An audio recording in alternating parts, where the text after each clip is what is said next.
Au moment où je commence ce film, je ne connais pas grand-chose de leur histoire, mais je sais déjà l'essentiel.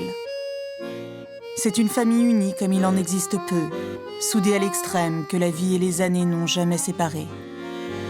Une tribu créée par le lien fusionnel de 6 frères et sœurs autour de leur mère. Un clan qui compte aujourd'hui 60 personnes.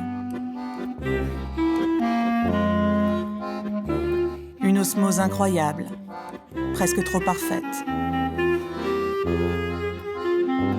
On me dit qu'ils ont tout fait ensemble. Ils ont travaillé, se sont mariés, ont eu des enfants. Un bonheur parfait, une vie sans problème.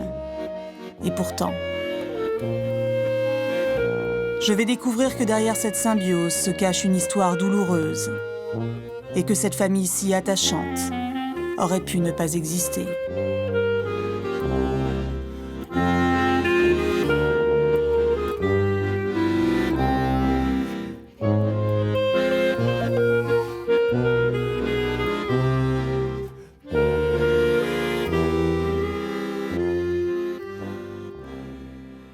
L'histoire de la famille Salzberg commence comme tant d'autres familles juives dans les quartiers insalubres de Belleville, de Montmartre et du Marais.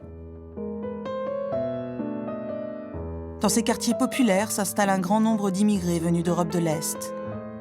Ils sont 150 000 juifs à vivre à Paris dans les années 20. Ce sont de petits commerçants ou artisans qui parlent le yiddish et forment peu à peu une communauté. Comme Ephraim Salzberg et Rivka Gutman, ils sont des milliers à avoir fui la misère et l'antisémitisme virulent de Pologne pour s'installer dans les faubourgs de Belleville. Le couple se rencontre à Paris en 1925 et donne naissance à Jacques le 24 septembre 1926.